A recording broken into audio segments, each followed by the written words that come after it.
அனைவருக்கும் வணக்கம். மகர ராசி நேயர்களுக்கு நிகழ இருக்கும் மார்ச் மாதம் 1ஆம் தேதி முதல் 7ஆம் தேதி வரை உள்ள அடுத்த 7 நாட்கள் பல அடி வாங்கி மரத்து போன உங்களுக்கு பல உண்மைகள் தெரிய வரக்கூடிய ஒரு வாரமாக தான் இந்த அடுத்த 7 நாட்கள் அமைஞ்சிருக்குதுங்க. அந்த வகையில் மகர ராசி நேயர்களுக்கு என்ன மாதிரியான நன்மைகள் எல்லாம் ஏற்பட இருக்கு, கிரக நிலைகளின் ரீதியாக அமையிருக்கும் சாதகங்கள் என்ன, பாதகங்கள் என்ன, மேலும் என்ன மாதிரியான முன்னேற்றங்கள் எல்லாம் உங்களுடைய வாழ்வில் ஏற்பட இருக்கு, குறிப்பா இந்த வாரத்தை பொறுத்த வரைக்கும் கிரகங்களுடைய சஞ்சார நிலைகள் என்ன என்று பார்க்கும்போது ரிஷபத்தில் குரு பகவானும், மிதுனத்தில் செவ்வாய் வக்ர நிவர்த்தி பெற்றும், கன்னிராசியில் கேதுவும், கும்பத்தில் சூரியனும் சனி பகவானும், மீனத்தில் ராகு புதன் சுக்கிரன் ஆகிய கிரகங்கள் இணைந்து சஞ்சரிக்கிறாங்க.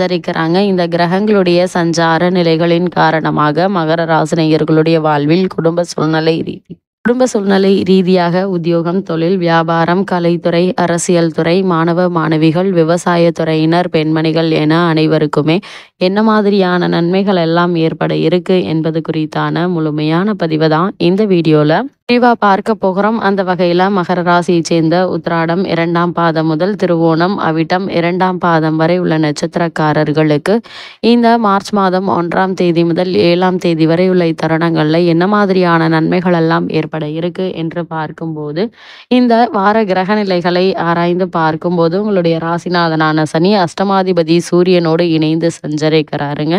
இதனால் குடும்பஸ்தானத்தில் சனி இருப்பதால் குடும்ப சுமை கூடுங்க. கொடுக்கல் வாங்கலில் கவனமாக இருப்பது நல்லது. அதே போல எதிர்பாராத செலவுகள் ஏற்பட்டு இதயத்தை வாட வைக்குங்க. புதிய முயற்சிகள்ல மாற்றங்களை நம்பி செயல்பட இயலாது. பொறுப்புகளை சொல்வதால சிக்கல்கள் ஏற்படுங்க. அதனால் உங்களுக்கு கொடுக்கப்பட்ட பொறுப்புகளை நீங்களே செய்து முடிப்பது அல்லாமல் மற்றவர்களுக்கு கொடுத்தீங்க அப்படின்னா உங்களுடைய மேற்பார்வையிலேயே அவற்றையும் செய்து வாங்கி கொடுப்பது நல்லது என்பதை கிரகநிலைகள் அறிவுறுத்துதுங்க. அதே போல் துரிதமாக முடிவடைய வேண்டிய காரியங்கள் கூட இழுபறி நிலையில் இருக்குங்க. இக்காலத்தில் சனிக்குரிய சிறப்பு தலங்களுக்கு யோக பலம் பெற்ற நாளில் சென்று வழிபட்டு வாங்க, எண்ணற்ற நன்மைகள் ஏற்படும். அது மட்டும் இல்லாமல் இந்த வார கிரக நிலைகளை ஆராய்ந்து பார்க்கும்போது பெரும்பான்மையான கிரகங்கள் உங்களுக்கு உதவிகரமாக சஞ்சரிக்குதுங்க. குறிப்பா பூர்வ புண்ணிய ஸ்தானத்தில் அமர்ந்துள்ள குரு பகவான் தனது 9ஆம் பார்வையாக ராசியை பார்ப்பதும் சிறந்த யோக பலன்களை அளிக்கக்கூடிய ஒரு கிரக அமைப்பு என்று தாங்க சொல்ல வேண்டும்.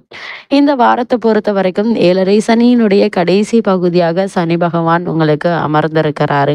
அவராலும் நன்மைகள் ஏற்பட இருக்கு. வருமானம் போதிய அளவிற்கு இருக்குதுங்க. வீரியம் நிறைந்த ராகு சுக்கிரனுடன் சேர்ந்து யோக பலன்களை உங்களுக்கு அளிக்கக்கூடிய ஒரு கிரக நிலையில் சஞ்சரிக்கிறாருங்க. அதே போல இந்த வாரத்தை பொறுத்த வரைக்கும் எதிர்பாராத பல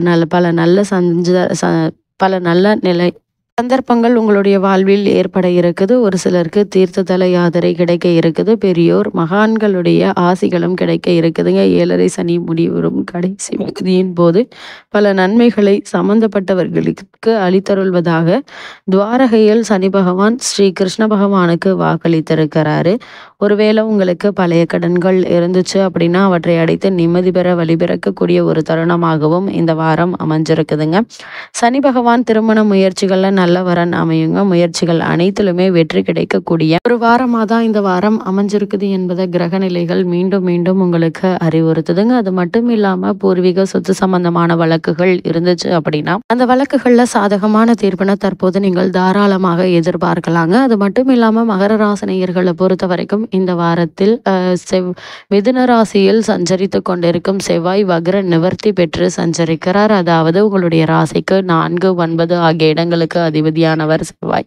அவர் வக்ர நிவர்த்தியாவது நன்மை என்று தாங்க சொல்ல வேண்டும். இதனால உங்கள் தாய் வழி ஆதரவு உங்களுக்கு கிடைக்க இருக்குதுங்க. குறிப்பா வீடு பூமி வாங்க வேண்டும் என்ற முயற்சியை மேற்கொண்டு வரும் மகர ராசியினருக்கு சிறு முயற்சியிலேயே நல்ல ஒரு முன்னேற்றம் ஏற்பட இருக்குது. எதையும் திட்டமிட்டு செய்து வெற்றி காண இருக்கீங்க இந்த வாரத்துல. அதே போல தொழிலில் புதிய ஒப்பந்தங்கள் வந்த வண்ணமாக இருக்குங்க. எதிர்காலத்தை பற்றிய பயம் அகல இருக்குது. இயற்கையிலேயே நல்ல வழிகளிலும் நன்மைகள் கிடைக்கக்கூடிய ஒரு நேரம் என்று தாங்க சொல்ல வேண்டும். இருந்தாலும் கூட 7.5 சனியினுடைய ஆதிக்கம் நடைபெறுவதால ஒரு சில சமயங்கள்ல மனக்குழப்பங்களும் உடல் சோர்வும் ஏற்படுவதற்கான வாய்ப்புகள் இருக்குதுங்க. அதனால் ஒரு சில காரியங்களை தள்ளி வைக்க வேண்டிய ஒரு நிலை இருக்குது. இது மாதிரியான நேரங்கள்ல கவனத்தோடு இருப்பது நல்லதுங்க. இந்த காலகட்டங்கள்ல மகர ராசியை சேர்ந்த உத்தியோகஸ்தர்களுக்கு மேலும் என்ன மாதிரியான நன்மைகள் எல்லாம் ஏற்பட இருக்கு என்று பார்க்கும்போது, நீங்கள் வேலை பார்க்கும் இடத்தில் அனைவருடைய ஒத்துழைப்பும் கிடைக்க இருக்குதுங்க. மேலதிகாரிகள் உங்களுடைய திறமையையும், நேர்மையையும் பாராட்டுவாங்க. இதுவரை எந்தவித காரணமுமே இல்லாமல் நிறுத்தி வைக்கப்பட்டிருந்த ஊதிய உயர்வு, பதவி உயர்வு ஆகியவற்றை இந்த வாரத்தில் நீங்கள் தாராளமாக எதிர்பார்க்கலாங்க. அவ்வப்போது எதிர்காலத்தை பற்றிய கற்பனையான பல கவலைகள் மனதை அரிக்குங்க. சக ஊழியர்கள் சுமூகமாக பழகுவாங்க. அதேபோல் வெளிநாடு சென்று வேலை பார்க்க வேண்டும் என்ற விருப்பம் இருந்துச்சு அப்படின்னா அதற்கான முயற்சிகளையும் இந்த வாரத்தில் நீங்கள் தாராளமாக மேற்கொள்ளலாங்க. அதேபோல் சூரியனுடைய நிலையினால அரசாங்க அதிகாரிகளுக்கு இடமாற்றம் ஏற்படுவதற்கான வாய்ப்பு உள்ளத கிரக நிலைகள் தெள்ள தெளிவாக எடுத்துக்காட்டுது. அது மட்டும் இல்லாமல் மகர ராசினியர்களை பொறுத்த வரைக்கும் இந்த வாரத்தில் குரு மற்றும் சுக்கிரனுடைய பரிவர்த்தனை யோகமும் கிடைக்க இருக்குதுங்க. அதாவது உங்களுடைய ராசிக்கு 3, 12 ஆகிய இடங்களுக்கு அதிபதியானவர் குரு பகவான். அதேபோல் 5, 10 ஆகிய இடத்திற்கு அதிபதியானவர் சுக்கிரன். பகை கிரகமான இவர்கள் இருவரும் பரிவர்த்தனை யோகம் பெறுவது நன்மை தருங்க. உடன்பிறப்புகள் வழியில் ஒரு நல்ல தகவல்கள் கிடைக்க இருக்குது. பிள்ளைகளாலும் பெருமை சேர இருக்குதுங்க. நீண்ட நாள் பிரச்சனை நல்ல முடிவுக்கு வருங்க. வியாபாரத்தில் வேலையாட்கள் உங்களுடைய குணமறிந்து நடந்து கொள்வாங்க. உத்தியோகத்தில் உழைப்புக்கேற்ற அங்கீகாரம் கிடைக்குங்க. பாதையில் நின்ற கட்டிடம் பணி மீதியையும் தொடருங்க. வியாபார போட்டிகளை சமாளிப்பீங்க. வளர்ச்சி பாதையில் ஏற்பட்ட குறுக்கீடுகள் அகல இருக்குது. அதே போல இக்காலகட்டத்தை பொறுத்த வரைக்கும் மாணவ மாணவிகளுக்கு மேலும் என்ன மாதிரியான நன்மைகள் எல்லாம் ஏற்பட இருக்கு என்று பார்க்கும்போது, கல்வித்துறையை தங்கள் அதிகாரத்தில் கொண்டுள்ள புதன் உள்ளிட்ட மற்ற கிரகங்களும் கூட சுபபலம் பெற்றிருப்பதால படிப்பில் சிறந்த முன்னேற்றம் உங்களுக்காக காத்திருக்குதுங்க. பாடங்கள்ல மனம் தீவிரமாக ஈடுபடுங்க.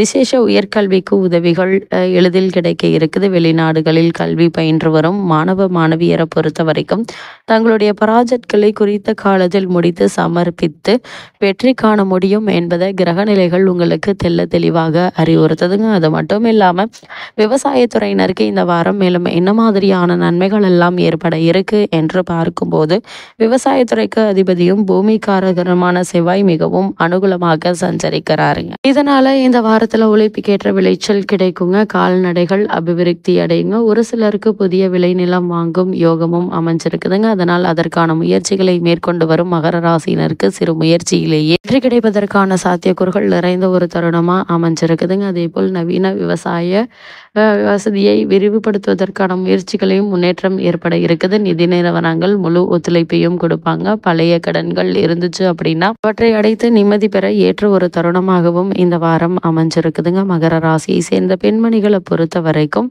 குரு, சுக்கிரன், ராகு மற்றும் சனி ஆகியோர் உங்களுக்கு மிகவும் அனுகூலமாக வலம் வருகிறாங்க. 7ரை சனியினுடைய கடைசி பகுதியில் தனது பரிசாக முக்கியமான நன்மை ஒன்றை சம்பந்தப்பட்டவர்களுக்கு அளித்தருள இருக்கிறாருங்க. அதனால் எதிர்பாராத பல முன்னேற்றங்கள் உங்களுடைய வாழ்வில் ஏற்பட இருக்கு. மகர ராசினியர்களுக்கு கிரகநிலைகளின் ரீதியாக கூறப்படும் பரிகாரம் என்ன என்று பார்க்கும்போது, வராகி அம்மனை வழிபடுங்க. எண்ணற்ற நன்மைகள் உங்களுடைய வாழ்வில் ஏற்படும்.